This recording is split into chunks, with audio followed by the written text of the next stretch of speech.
Queridos irmãos, boa noite. Que a paz do Mestre amado Jesus se faça presente em nossos corações, hoje, agora e sempre. Estamos aqui como trabalhadores do NEAS, Núcleo Espírita Alta de Souza, para mais um trabalho de divulgação da doutrina espírita e do Evangelho de Jesus. Dias difíceis passa o planeta, ainda em tempo de pandemia, mas necessário para as nossas reflexões a respeito da necessidade de mudança de nossas vidas e do urgente início da reforma íntima que cada um de nós terá que empreender nas nossas vidas. Nós, espíritas, temos este entendimento e esta é a nossa visão a respeito do momento que passamos. Como de hábito, nós, espíritas, temos, antes do trabalho, o entendimento de que devamos fazer uma prece. Vamos à nossa prece. Senhor Jesus, Deus de infinita bondade, te agradecemos, Senhor, por mais esta oportunidade de estarmos aqui para que possamos nos fortalecer, para que possamos conhecer o teu santo e divino Evangelho, para que possamos, Senhor, encontrar respostas para as nossas dúvidas, para as nossas angústias, para as nossas incertezas. Abençoa a todos nós, fica conosco, nos intui, nos direciona, hoje, agora e sempre. O tema de hoje, temor da morte.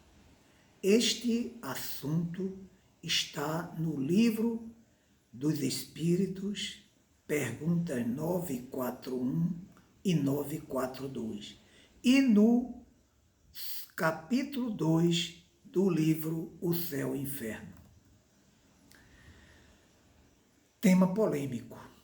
Vamos falar de um tema muito presente em nossas vidas, mas que, no entanto, tem trazido muita apreensão aos homens em face do nosso desconhecimento sobre as coisas espirituais. No livro O Céu e o Inferno, Allan Kardec faz algumas reflexões e indagações sobre o tema. A primeira delas, ele pergunta: por que o homem teme a morte? E os espíritos respondem: embora o homem tenha uma vaga intuição de que a vida não se encerra no túmulo, há nele o medo do desconhecido. E a morte, para um bom número de pessoas, para nós como um todo, é uma mera desconhecida e indesejada. Aliás, para os materialistas, é uma passagem para o nada. E Kardec também cita que muitos, sem conhecimento, afirmam: ninguém nunca foi e voltou para nos contar algo. E ele próprio explica dizendo: mas isto é um ledo engano, pois diversos médiuns, mesmo antes do advento do Espiritismo, serviram como ponte para que os chamados mortos voltassem a fim de dar testemunho de que a vida prossegue além da matéria. E vejam, senhores, que nós falamos antes do advento do Espiritismo. É preciso que as pessoas entendam que mediunidade sempre existiu desde o início da humanidade. É bem verdade que com outros nomes, pitonisas, curandeiros, adivinhões, existia, mas num contexto de ignorância. O homem não entendia como devia lidar com este fenômeno. O que a doutrina espírita nos trouxe foi exatamente o ensinamento didático, sistemático, nos mostrando como devemos lidar com este fenômeno, inclusive nos instruindo para que nós educássemos a nossa mediunidade no sentido de que ela viesse a cumprir a sua real finalidade, que é servir de instrumento da prática da caridade. Vejam, senhores, que o nosso corpo biológico, ele tem um tempo de vida. Nosso corpo, ele é uma máquina e naturalmente vence a sua validade, o que naturalmente nos leva a experimentar o fenômeno do corpo físico, mas não do espírito imortal. Este é indestrutível.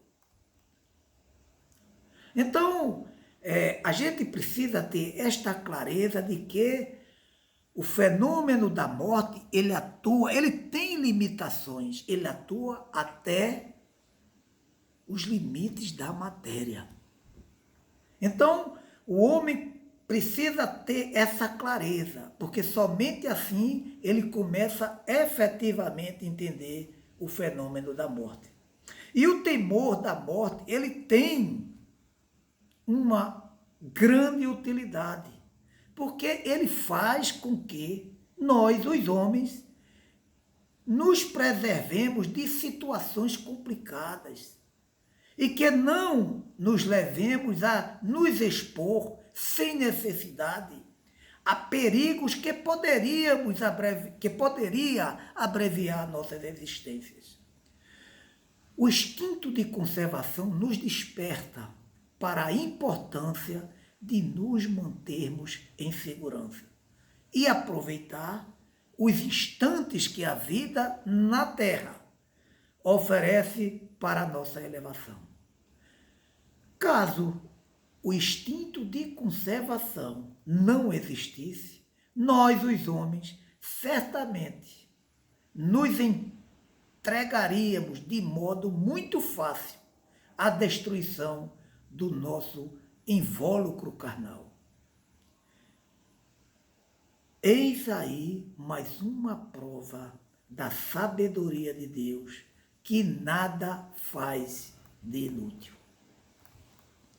Mas, meus irmãos, é necessidade para que nós possamos entender todo este processo, todo este fenômeno. É importante que nós evoluamos. Precisamos, na condição de homens, de espíritos encarnados, nós precisamos avançar no nosso conhecimento, tanto intelectual como moral.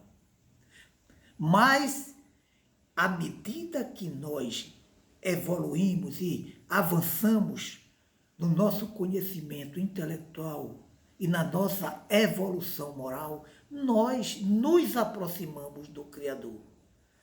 De modo que a nossa visão vai se ampliando e o temor da morte vai perdendo forças e importância para nós. Porque nós passamos a compreender que o nada não existe e constata que ao deixar o corpo, a sua essência continua bem viva.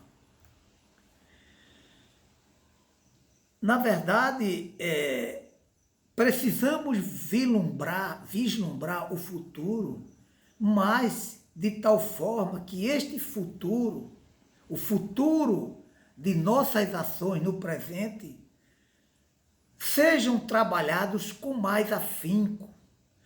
Hoje, para que nós conquiste o equilíbrio que, sem dúvida, proporcionará a nós condições de encarar as provas e as expiações como desafios para o nosso crescimento e não como problemas insolúveis.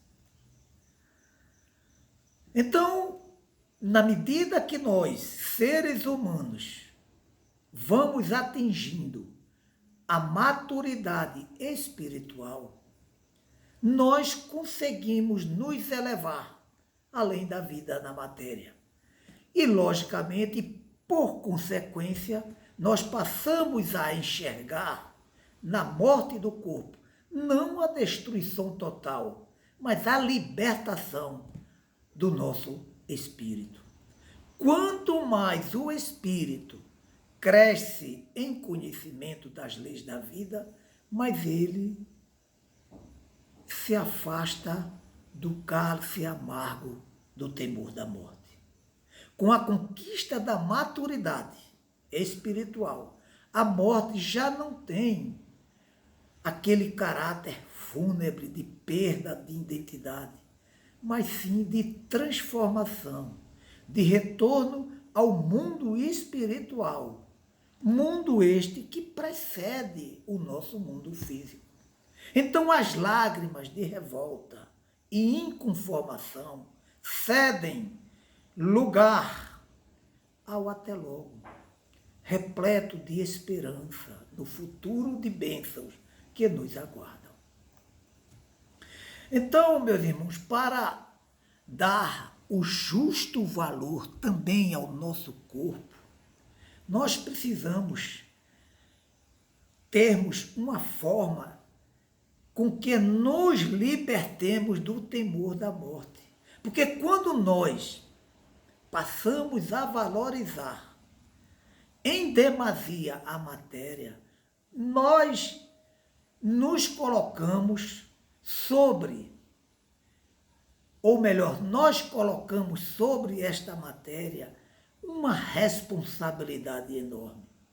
E então, quando esta matéria, obedecendo naturalmente a lei da vida, quando ela começa o seu processo de falência dos órgãos, o homem que ainda está voltado apenas para a valorização da vida terrena, ele se desespera, pois ele pensa que ali é o momento final, é o momento da desagregação das células. Então, para ele, também passa a haver a desagregação dos laços de amor, dos laços de afetos, de si mesmo e das amizades conquistadas. Então, quando ele começa efetivamente a apenas enxergar, a apenas valorizar o seu corpo material, ele passa efetivamente a só enxergar até os limites da matéria. E em havendo a desagregação da matéria, ele se sente como essa desagregação, ela seja extensiva também à desagregação dos laços de amor, de afeto, de si mesmo e de suas amizades conquistadas. E, diferentemente, o Espiritismo nos diz que os laços de amor não se extinguem com a morte do corpo físico. O sentimento, ele tem sede no espírito imortal e não no corpo perecível. E é por isso, tal como no espírito, tem vida independentemente da matéria, os sentimentos também possuem esta condição de independência da matéria. Outro aspecto que contribui em muito, que são motivos para que este temor da morte exista e exista muito forte e presente entre nós, os homens, é o apego. O apego, ele produz o receio da perda. E quanto mais nós receiamos a perda, mais nós nos apegamos ao corpo físico, às pessoas ou às situações. Vejam, os senhores, que aquele que leva uma vida como se o corpo fosse tudo, ele esquece do espírito. Esquecendo do espírito, ele esquece de si próprio. Porque ele passa a se preocupar apenas com o corpo e com os prazeres da vida. Então, trabalha apenas para saciar o corpo. Rende culto demasiado à beleza física e a coloca como parte essencial de sua existência. E o Espiritismo vem e nos informa que se deve treinar o desapego ao corpo, valorizando a vida espiritual, a vida do espírito. Porque a morte do corpo chegará mais cedo ou mais tarde, queiramos ou não. Então, busquemos treinar o desapego ao corpo físico e aceitar que não se tem gestão sobre os desígnios de Deus. São decisões, situações, acontecimentos que não está ao nosso alcance evitar, protelar, porque nós não temos esta capacidade. Somente a Deus é dada essa condição. A morte do corpo físico é uma fatalidade. Agora, nós precisamos entender que não é o fim da linha, que não é o final, que a vida não vai terminar no túmulo. Outro aspecto que nós temos que destacar, ainda no que diz respeito ao apego, é o apego às pessoas. Às pessoas e também aos objetos. É muito comum se proferir ou vermos alguém proferindo frases como meu filho, meu marido, minha mulher, meu irmão. Isso no tocante às pessoas. Com relação aos objetos, dá-se o mesmo. Meu carro, minha casa, meu patrimônio, né? Meu livro. Então, tudo é meu, meu, meu, meu. E, na verdade, não somos proprietários de nada. Frases, logicamente, já consagradas por todos. Mas não haveria problema caso reproduzisse apenas a força da expressão. Que nós, quando estivéssemos falando minha casa, nós tivéssemos a clareza de que nós estaríamos dizendo a casa que eu estou vivendo, o carro que eu estou usando, o filho que me foi dada a responsabilidade de encaminhá-lo na vida, a mulher que me foi indicada por Deus para que seja a minha companheira, a minha parceira, aquela que divide as boas e as más horas da minha vida, as grandes decisões e todas as decisões que forem necessário partilhá-las. Então, nós temos realmente a força do meu, né? Até mesmo minha mulher, meu filho, as pessoas não entendem que os filhos não são nossos. Os filhos vêm, nós o orientamos, o conduzimos, até que ele crie condições de sozinho caminharem, como a águia, né? Ela alimenta o filhote lá no topo montanha, quando ele começa a dar os primeiros sinais de fortaleza, de que está se conduzindo de tal forma que pode iniciar uma vida já sobre a sua batuta, a própria mãe águia, ela chega no topo da montanha e empurra o filhote.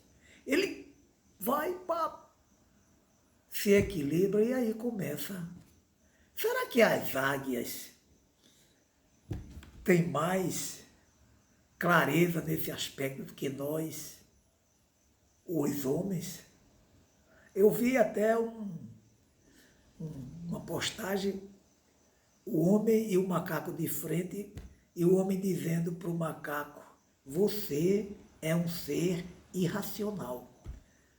E o macaco responde para ele: você vai de carro para a academia e vai andar na esteira. Então, são situações que a gente começa a realmente entender de que nós devemos ser mais humildes. Nós devemos entender melhor as coisas da natureza, que nós não devemos nos comportarmos como pessoas as superdotadas, as pessoas que são as donas das decisões, dos destinos. Não, gente, nós somos filhos de Deus e temos as nossas limitações. Precisamos sermos humildes. A humildade é uma das virtudes que mais faz com que o homem cresça, evolua, com que o homem se encontre verdadeiramente com Deus.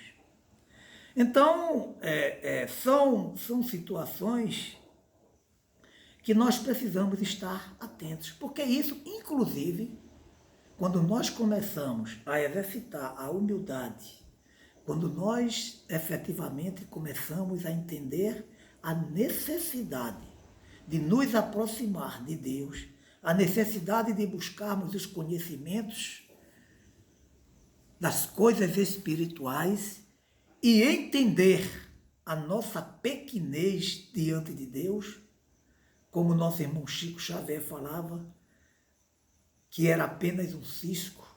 Às vezes eu fico pensando, ele um cisco, o que é que eu sou? Ele com aquela grandiosidade de obra que ele deixou, tanto nas suas obras psicografadas, como na sua vida inteira de dedicação à prática da caridade. Então precisamos começar, porque isto é o que nos fortalece diante de Deus. Isso é o que nos dá segurança, isso é o que nos dá a certeza de que a vida, ela não termina no túmulo, de que ela não termina com a morte do corpo. A morte do corpo, ela não atinge o espírito. O espírito é imortal, o espírito ele vai continuar e nós vamos, dentro das nossas condições, dentro dos nossos caminhos a ainda trilhar, nós vamos continuar nessa busca da evolução, nessa busca da perfeição. É um processo contínuo. E somente, meu irmão, através de uma mudança de comportamento, voltado para o exercício da humildade, fundamentalmente da humildade. E largando de lado os vícios do orgulho, da vaidade, da prepotência, é que nós vamos efetivamente crescer como espírito. Outra situação que nós precisamos também trazer aqui neste tema é o desapego às situações. Nós precisamos também, da mesma forma como nós buscamos nos desapegar das pessoas, dos objetos, né? nós precisamos também buscar nos desapegarmos das situações. Existe pessoas que elas vivem um passado que já morreu. Elas vivem como se tivesse no tempo todo numa situação de nostalgia que já não existe mais, né?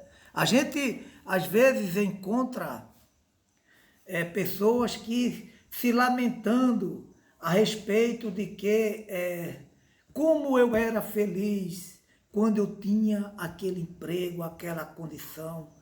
E isto fica uma constante nas suas cabeças, isso lhe acompanha por muitos e muitos tempos. Quando essa situação já não existe, não tem mais o emprego, a empresa faliu, aquela situação financeira é coisa do passado, e que ele precisa se deslocar daquela condição, ele precisa se desapegar para que ele possa efetivamente começar a buscar outros caminhos, começar a acender na sua vida a luz da esperança, da busca da melhora, da convicção de que existe um Deus que está a nos proteger, não é? E que nós não estamos em nenhum momento abandonados. Então é nesse aspecto que nós começamos a entender a importância do desapego. Nós precisamos entender que desapegar-se é compreender que nada nem ninguém nos pertence. Que o desapego, meu irmão, não é sinônimo de desamor, não. É sinônimo de inteligência emocional, que vem trabalhando internamente, intimamente, para internalizar em nós as coisas que chegam e que vão embora. Então, é nesse aspecto que nós precisamos mudar o nosso comportamento. E são idas e vindas que não estão à mercê da nossa vontade. A nossa vontade não interfere. Precisamos aprender a aceitar as coisas que não podemos modificar e conviver com este fenômeno de maneira pacífica. Conviver com a dor proporcionada pela perda. Na verdade, desapegar-se não é viver sem dor. Mas é preciso entender que, apesar dos pesares, a vida prossegue e se faz fundamental prosseguir com a vida. Então, visto a necessidade do desapego às pessoas, aos objetos, às situações, né? Então a gente começa efetivamente a entender que isso é um processo natural, que nós, quando encarnamos, quando aqui chegamos, todos nós vamos passar por esse processo. E não ver isso como uma condição de desapego, não de desapego, mas de abandono de Deus para com todos nós. Ah, como minha vida era assim, como minha vida era assado, como eu tinha isso, como eu tinha aquilo. Gente, temos que descolar dessas coisas, porque aí é que começa aquele processo de vitimização, que só faz com que soframos, que não nos leva a nos crescer em nada. Outro aspecto que nós precisamos trabalhar é o medo de enfrentar a dor. A dor é também um motivo de temor da morte. E nós temos pouca paciência para com a dor. Nós somos muito incompreensíveis A dor é uma necessidade nossa. Então precisamos também trabalhar com este fenômeno chamado dor. Porque o temor da morte, ele também ele vem em função do medo de sentir a dor na partida. E vejam, senhores, não estamos pregando a valorização da dor, gente. Não estamos pregando nada disso. Mas temos que ter o entendimento de que a dor, no estágio evolutivo da Terra, vez ou outra ela vai aparecer nas nossas vidas, nos nossos caminhos. E o conhecimento e o entendimento deste processo, ele se torna como se fosse um analgésico para que nós minoremos essa dor. É verdade que não vamos eliminar a dor, mas podemos, com esse conhecimento, com esse entendimento, com essa humildade, nós poderemos certamente amenizá-la e em muito. Nós entendemos como pedir para uma mãe não sentir seu coração dolorido na perda de um filho, ao ver um filho partir. Né? A gente sabe que não é fácil. Mas, na medida que nós e esta mãe tem o conhecimento da necessidade da dor, tem o conhecimento que os Espíritos nos traz a respeito de que nós não somos proprietários de nada aqui, nossos filhos não são nossos, nós recebemos a missão para recebê-los, para encaminhá-los na vida. E nós sabemos que Deus não levou nosso filho, o filho não é nosso, o filho é dele. Ele chegou apenas e nos disse, olha, tua missão com ele acabou, agora ele vai para outras situações. Então, esse conhecimento não é que vá eliminar a dor desta mãe, mas vai, com certeza, amenizar, diminuir, consolar. Eu não tenho a menor dúvida. Então, eis aí estes motivos que nós acabamos aí de citar, porque é importante deixar de temer a dor. Gente, a dor é necessária. Nós vamos pedir a Deus, não para tirar a dor do nosso caminho. Vamos pedir a Ele para nos fortalecer, para nos dar condições de passar por ela e vencê-la e vê-la só já na retaguarda. Mas que vamos passar por ela, isso é um processo natural que estamos passando no mundo de expiações e provas, na nossa condição de espíritos ainda aprendizes, que é preciso, pelas nossas necessidades, passar por todo este processo, para que nós possamos nos fortalecer. E na medida que nós buscarmos assim nos comportarmos, nós vamos, com certeza, sentir que esta dor é suportável. Está lá no Evangelho. Jesus falou para a gente, Deus não dá o fardo maior do que as nossas posses, as nossas forças. O fardo que Ele permite que carreguemos é porque nós temos condições de carregá-lo. Agora a gente precisa ter essa consciência. Outro aspecto que a gente precisa, que também nos ajuda, se não a eliminar o temor da morte, mas minimizar esse temor ao máximo, a gente precisa se fortalecer.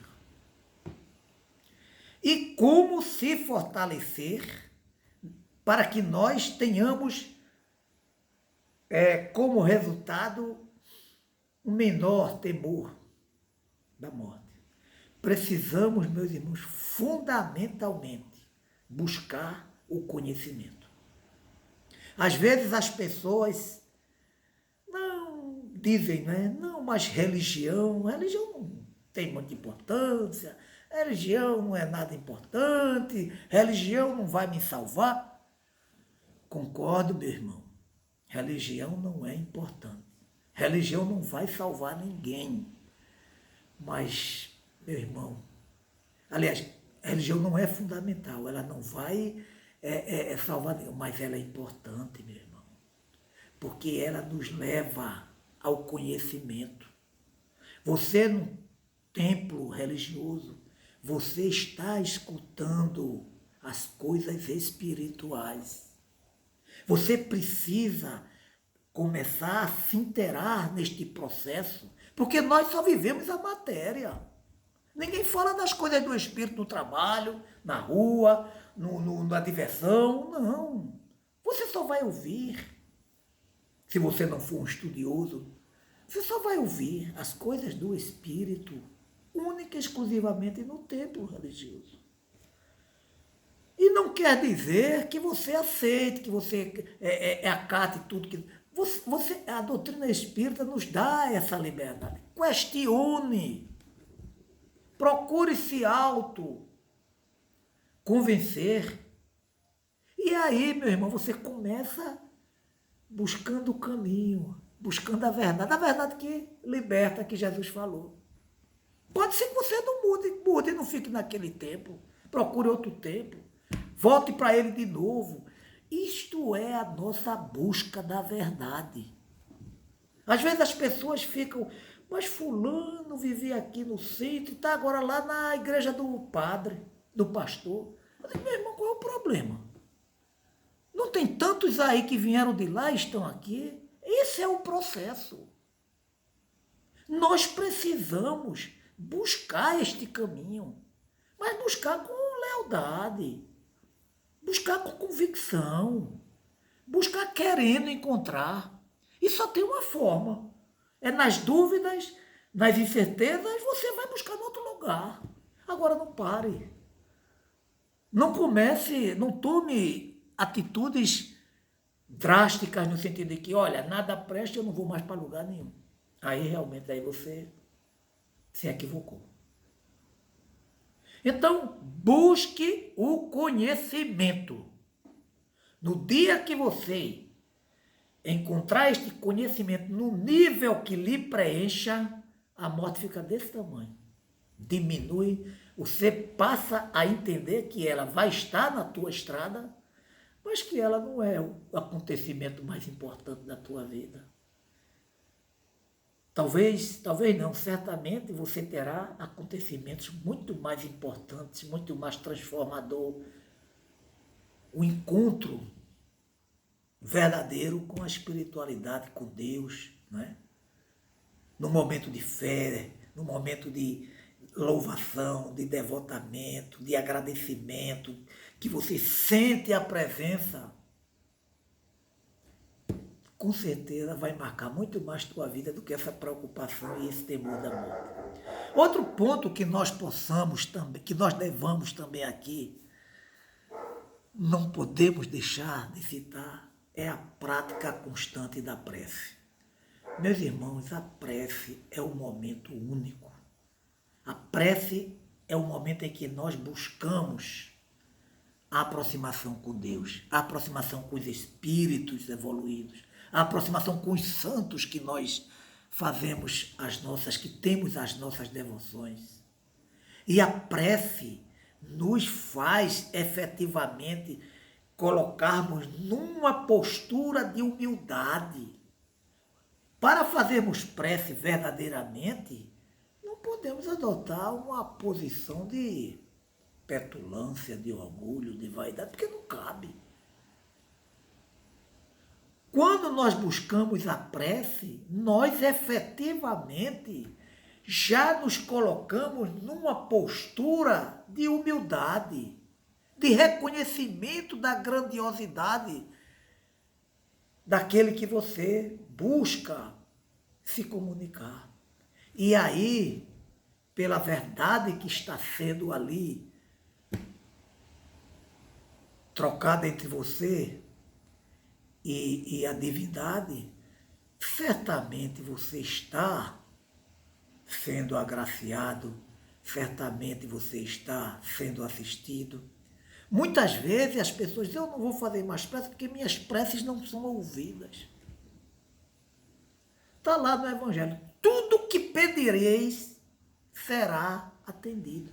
Tudo que pedires será atendido. Olha, é uma promessa muito forte que está lá no Evangelho. Agora, às vezes a gente pede o que não é bom para a gente.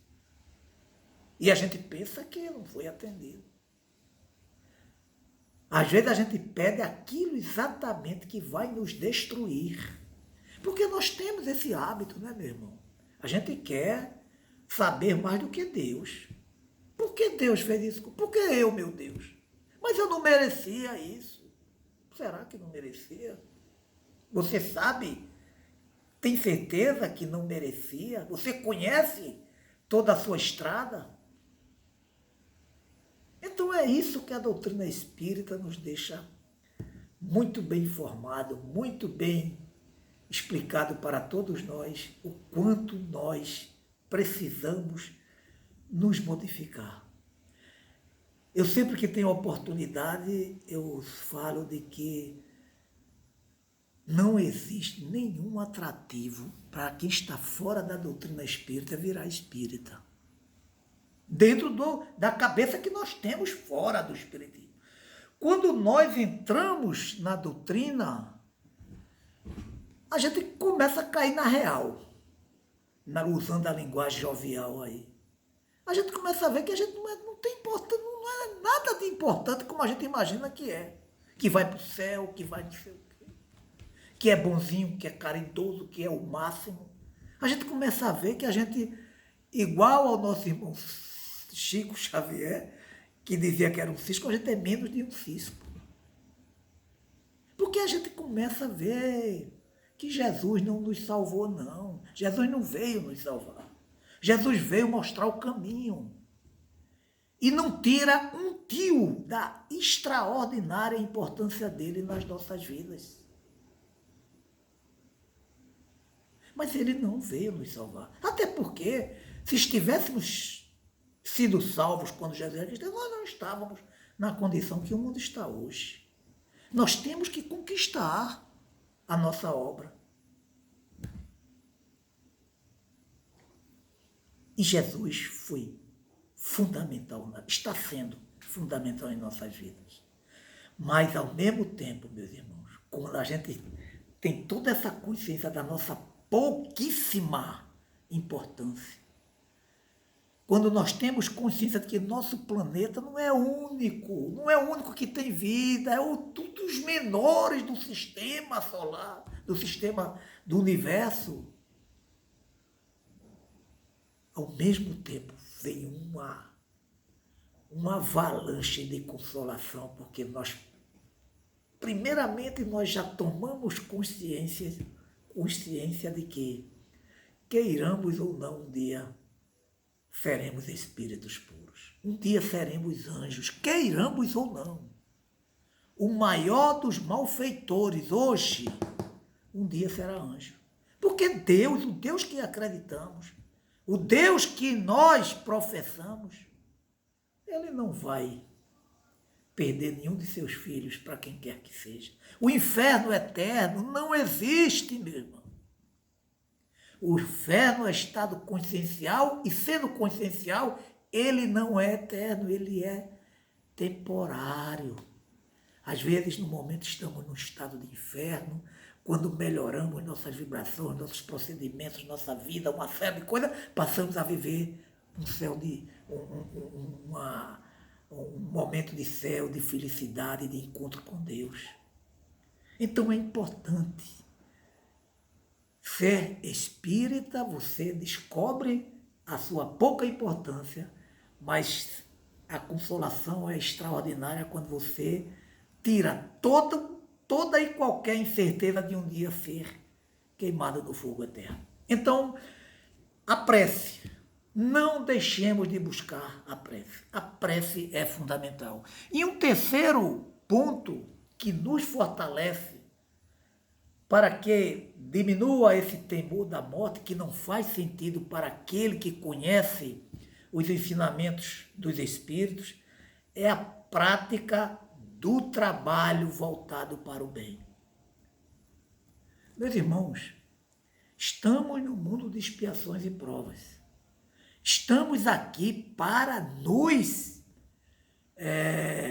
quitarmos das nossas faltas, dos nossos equívocos, para rever muitas coisas que equivocadamente agimos de forma errada.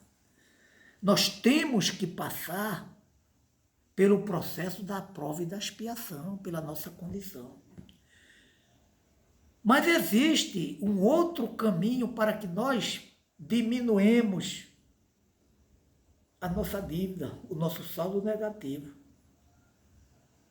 que é a prática do bem. Ou a prática do bem, ou passar pela dor. Então tem aqueles que já têm a iniciativa e começa num processo acelerado, num processo de muita convicção e de muita certeza e de muita atitude na prática do bem, na prática do amor, na prática da caridade, na busca do servir, né? Na busca do servir, sendo atencioso, sendo indulgente, se apiedando das pessoas, atendendo, renunciando, se doando. E isso não tem maneira melhor de se crescer, de se avançar e de evoluir como espírito. Então essas três situações que Kardec coloca no livro Céu e Inferno, a busca do conhecimento, a prática da prece constante e o trabalho voltado para o bem, certamente nos tornará pessoas que vai esperar a morte, mas sem temor nenhum. Logicamente, aquela tensão de que, de qualquer forma, é uma mudança de estado, é uma mudança de situação, mas que não é nenhuma destruição do meu espírito. Não é nada que me faça perder as minhas referências, me faça separar definitivamente daqueles que amamos. Então, meus irmãos, são essas as orientações que nós encontramos no livro O Céu e o Inferno, quando se fala do temor da morte. Nos diz lá que o conhecimento nos faz amadurecer. A prece liga-nos aos bons espíritos e estes vêm em nosso socorro nos momentos mais complicados. E, por fim, o trabalho no bem ocupa nossa mente e dá a todos nós a saborosa sensação de estarmos sendo úteis. Esta é a trinca que nos fortalece diante de qualquer situação dolorosa.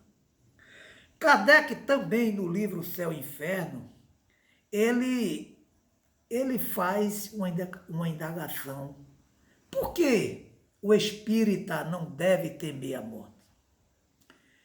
E ele mesmo responde: os espíritas não devem temer a morte porque ele sabe que a alma já não é mais uma abstração.